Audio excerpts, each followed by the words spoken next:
City India news channel हक की आवाज। पैराडाइज फंक्शन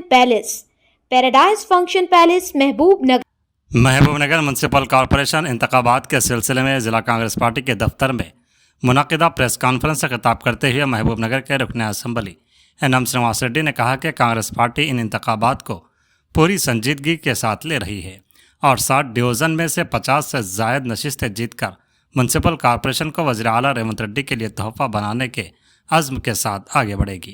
उन्होंने वाज़ेह किया कि ये इंतखाबात महज बल्दियाती नहीं बल्कि महबूबनगर के मुस्तक़बिल का फ़ैसला करने वाले इंतखाबात हैं। उन्होंने कहा कि कांग्रेस हुकूमत इक़्तिदार में आने के बाद आवाम से किए गए वादों को मरहलावार पूरा कर रही है और पार्टी के आइंदा 3 साल के साथ मज़ीद 5 साल तक इक़्तिदार में रहने का पुख्ता एतमाद है।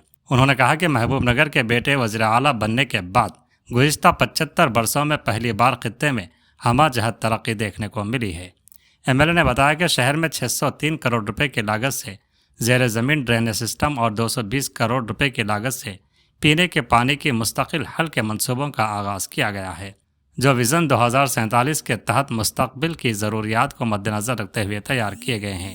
उन्होंने कहा कि हुकूमत ने महबूबनगर में 600 करोड़ रुपए की लागत से ट्रिपल IT कॉलेज मंजूर किया है, जिसके पहले मरहले में 200 करोड़ रुपए से तामीराती काम शुरू होगा, जबकि 150 करोड़ रुपए की लागत से शहर में सीसी सड़कें, ड्रेनेज, पार्क्स, शेड्स और स्ट्रीट लाइटिंग जैसे तरक्याती काम मुकम्मल किए जा चुके हैं। उन्होंने वाज़ेह किया कि म्यूनसिपल इंतखाबात में उम्मीदवारों का इंतखाब मुकम्मल तौर पर शफाफ होगा। पार्टी की जानिब से 3 और ज़ाती तौर पर 2 सर्वे कराए जाएंगे और सिर्फ आवाम में काबिल एतमाद पार्टी से वाबस्ता और जीतने की सलाहियत रखने वाले उम्मीदवारों को ही टिकट दिया जाएगा। उन्होंने कहा कि सिर्फ कांग्रेस के टिकट पर नामजदगी दाखिल करने वालों पर गौर किया जाएगा और पार्टी लाइन से हटने वालों के खिलाफ तादीबी कार्रवाई की जाएगी। उन्होंने बताया कि मेयर और डिप्टी मेयर के इंतखाब का हतमी फैसला PCC इंचार्ज वज़ीर दामोदर राज नरसिम्हा, ज़िलाई वज़रा और वज़ीर आला रेवंत रेड्डी करेंगे। उन्होंने मीडिया से क़यास आराइयों से गुरेज की अपील की और कहा कि इंतखाबात के लिए DCC सदर संजय मुदराज की क़ियादत में 8 कमेटियां तश्कील दी गई हैं, जो मुत्तहद होकर कांग्रेस की कामयाबी के लिए काम करेंगी। इस मौके पर DCC सदर संजय मुदराज, रियासती अक़लियती मालियाती कॉरपोरेशन के चेयरमैन उबैदुल्ला कोतवाल, ज़िला library chairman Mallu Narasimha Reddy, market committee की चेयरपर्सन बेकरी अनिता, TPCC तर्जुमान हर्षवर्धन रेड्डी, कांग्रेस के सीनियर कायदीन विनोद कुमार, MP वेंकटेश और दीगर कायदीन व कारकुनान मौजूद थे। మున్సిపల్ కార్పొరేషన్ ఎన్నికలు వస్తున్న సందర్భంగా ముఖ్యమంత్రి గారి నోటి మాటను, స్వయంగా నాతో అన్న మాటను మహబూబ్ నగర్ ప్రజల దృష్టికి తీసుకుపోవాలన్న ఆలోచనతోటి పెట్టుకున్నాం. మనము 75 సంవత్సరాల మున్సిపాలిటీ చరిత్రలో ఏ రోజు ఎవరు కూడా చేయని పని, చేయని అభివృద్ధి ప్రణాళికలు మన పాలమూరు బిడ్డ ముఖ్యమంత్రిగా అయిన తర్వాత నిజమైతా ఉన్నాయి. మహబూబ్ నగర్ కళ అండర్ గ్రౌండ్ డ్రైనేజ్ ఎవరు చేయలేకపోయినరు, ఊహించలేకపోయినరు, మాటలకే పరిమితమైంది. కానీ ముఖ్యమంత్రి గారు 603 కోట్ల రూపాయలతోటి underground drainage Mahbubnagar పట్టణం మొత్తానికి భవిష్యత్తులో అవసరాలను దృష్టిలో పెట్టుకొని శాంక్షన్ చేయించి శంకుస్థాపనకు వారే స్వయంగా వచ్చిండ్రు. ఇది చరిత్రాత్మకం. అలాగే గతంలో నీళ్లు తాగిచ్చింది కాంగ్రెస్ పార్టీ. పెరుగుతున్న జనాభాకు అవసరంగా మళ్ళీ విజన్ 2047 దృష్టిలో పెట్టుకొని 5 లక్షల జనాభా కూడా సరిపోయేటంతగా మళ్ళీ వాటర్ సప్లై ఆగ్మెంటేషన్ ప్లాన్ తోటి 220 కోట్లు శాంక్షన్ అయ్యి దానికి కూడా శంకుస్థాపన చేయడానికి స్వయం ముఖ్యమంత్రి గారు వచ్చిండ్రు. అలాగే కాలేజీల విషయంలో, విద్య విషయంలో చొరవ చూపుతూ IIITని మన ముంగిటికి తీసుకొచ్చి 600 కోట్ల రూపాయల ఎస్టిమేషన్, మొదటి ఫేజ్లో 200 కోట్లు స్వయంగా వారే వచ్చి భూమి పూజ చేసిపోయినారు. ఇంకా అనేక కాలేజీలకు, స్కూల్స్కి శాంక్షన్ చేసిండ్రు. మహబూబ్ నగర్ పట్టణంలో మీ అందరికీ తెలుసు, కొత్తగా చెప్పేది ఏం లేదు, 150 కోట్లతోటి సీసీ రోడ్లు, డ్రైనేజీ, కమ్యూనిటీ హాల్స్, లైటింగ్ వ్యవస్థ ఇవన్నీ చేస్తున్నాం. ముఖ్యంగా ముఖ్యమంత్రి గారి నోటి మాట ఏంటంటే అడిగినవన్నీ మహబూబ్ నగర్ ప్రజలకు చేస్తున్నాము. వారి నుంచి నేను ఒకటే ఎక్స్పెక్ట్ చేస్తున్నా, రాబోయే రోజుల్లో 60 డివిజన్లకు గాను 50+ డివిజన్స్ మాకు ఇవ్వండి అని చెప్పి మా దగ్గర మాట తీసుకొని పోయిండు. ఇదే మాటను నేను మహబూబ్ నగర్ ప్రజలకు చెప్తా ఉన్నా. మహబూబ్ నగర్ ప్రజల తరఫున మాట ఇచ్చినాం. అబ్కీ బార్ 50 పార్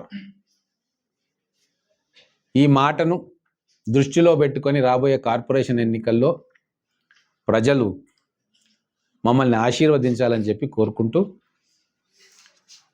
పరీక్షల దృష్ట్యా 10th క్లాస్ పరీక్షలు, ఇంటర్మీడియట్ పరీక్షలు, వేసవి కాలం ఇవన్నీ దృష్ట్యా రంజాను మనకు షెడ్యూల్ ప్రకటించిన తర్వాత సమయం దొరకలే. షెడ్యూల్ ప్రకటించిన నెక్స్ట్ డే నుంచే నామినేషన్ ప్రక్రియ మొదలైంది కాబట్టి, అభ్యర్థుల ఎంపిక కార్యక్రమం పూర్తి కాదు కాబట్టి, అలాగే అభ్యర్థులుగా పోటీ చేయాలనుకున్న వాళ్ళకు సెంటిమెంట్స్ ఉంటాయి, ముహూర్తాలు చూసుకుంటారు కాబట్టి కొంతమంది అభ్యర్థులు, కాంగ్రెస్ పార్టీ టికెట్ ఆశించిన వ్యక్తులు వాళ్ళు నామినేషన్ ప్రక్రియను తెలంగాణ వ్యాప్తంగా అన్ని పార్టీల వాళ్ళు మొదలుపెట్టారు. కాంగ్రెస్ పార్టీ వాళ్ళు కూడా మొదలుపెట్టారు.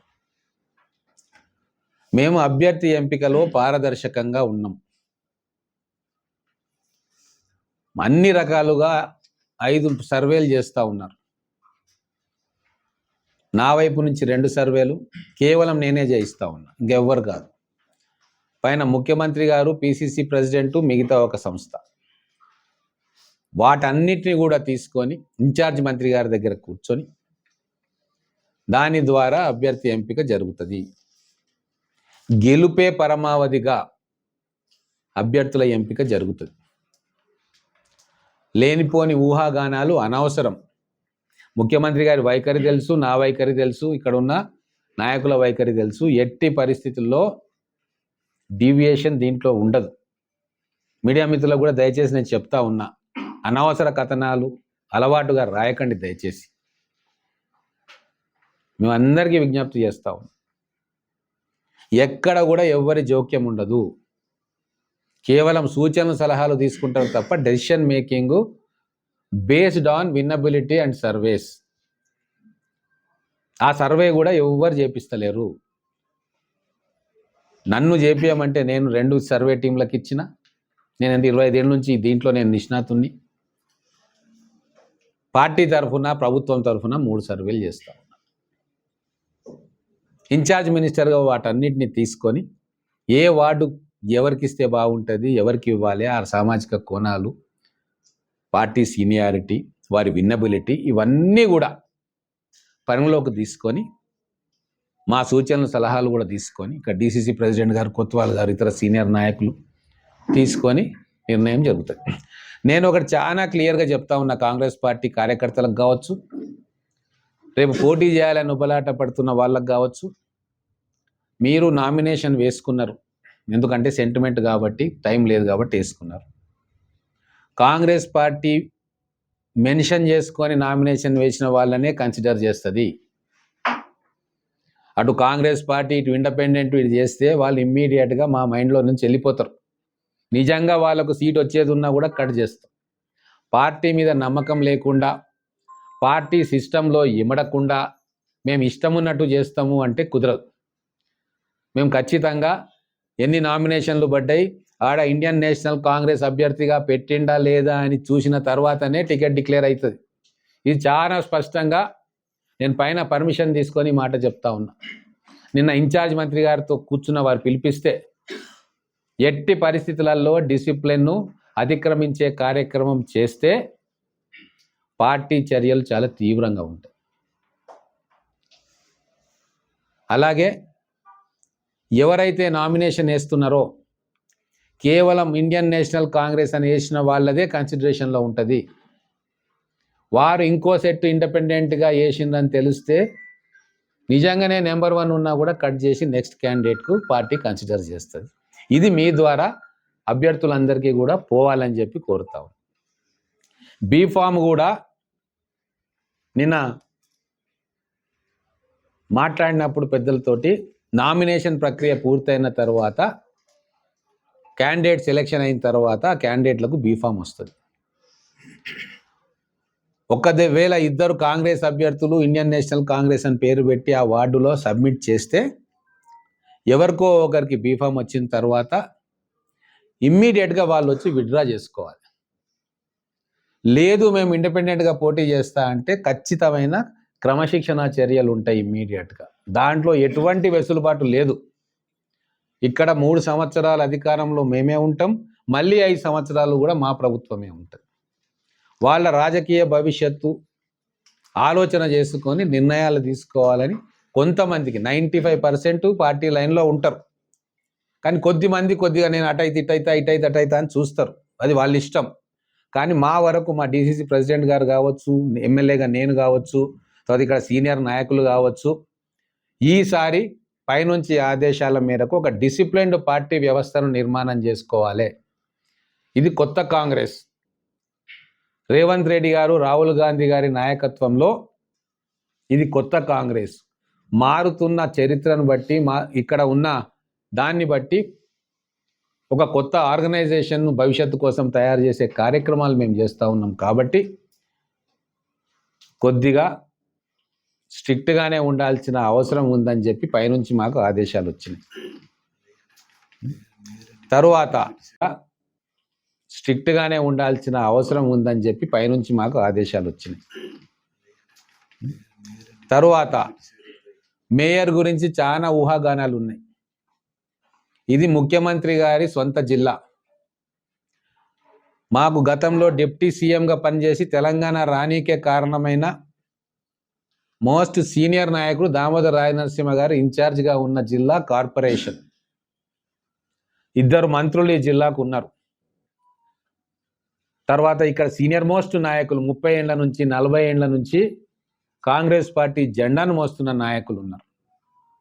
వీళ్ళందరి సూచనలను పరిగణలోకి తీసుకొని, ఎమ్మెల్యేగా నా సూచనలను పరిగణలోకి తీసుకొని గౌరవ ముఖ్యమంత్రి గారు, పిసిసి ప్రెసిడెంట్ గారు, ఇన్ఛార్జి మంత్రి గారు, మిగతా మంత్రులు వారు నిర్ణయం తీసుకుంటారు.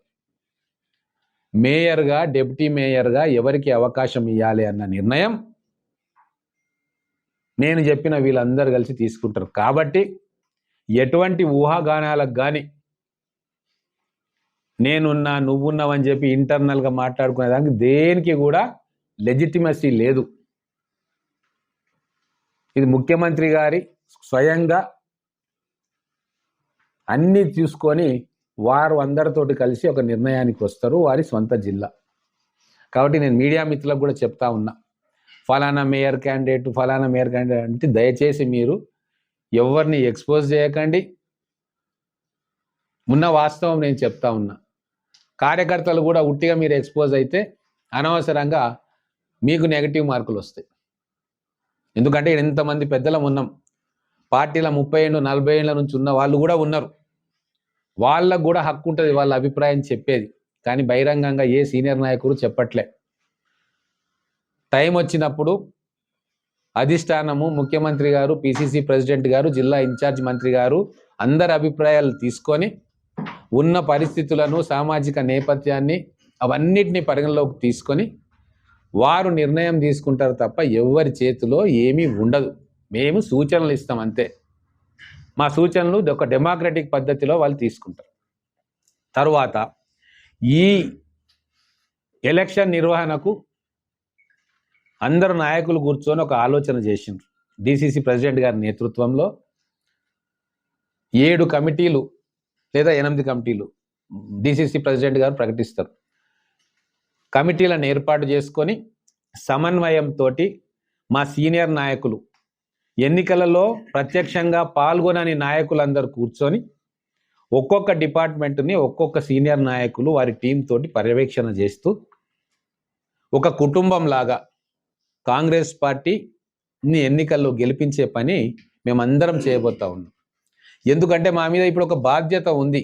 ఇది కేవలం ఎన్నిక కాదు, మహబూబ్ నగర్ భవిష్యత్తును, తల రాతను మార్చే ఎన్నిక. 2000 కోట్ల రూపాయలు ముఖ్యమంత్రి గారు మన మహబూబ్ నగర్ నగరానికి ఇచ్చిన తర్వాత వారికి ఇంకా మోటివేట్ అయ్యి ఇంకా నిధులు వచ్చేటట్టుగా వారు ఉల్లాసం పొందే విధంగా రిజల్ట్ ఉండాలి అన్న తపన మా అందరిలో ఉంది. దాంట్లో మాకు భిన్నాభిప్రాయాలు లేవు. అందుకే కనివిని ఎరగని రీతిలో అందరం కూడా కలిసి కట్టుగా ఒకే జట్టుగా 60 డివిజన్లలో ఖచ్చితంగా 50 డివిజన్లు గెలిచేటట్టుగా మేమందరం బాధ్యతలు పంచుకొని ప్రజలకు నచ్చజెప్పుకొని మా మీడియా మిత్రుల సహకారంతో తోడ్బాటుతోటి ఉద్యోగస్తులు అలాగే కార్మిక సంఘాలు అలాగే మిగతా సెక్షన్స్ అన్నిటినీ కూడా మోటివేట్ చేసి ముఖ్యమంత్రి గారికి కానుకగా ఇవ్వాలని చెప్పి ఈ భారీ ప్రయత్నాన్ని మేము చేస్తూ ఉన్నాం. దానికి మీడియా మిత్రులు సహకరించాలని చెప్పి కోరుతున్నాం.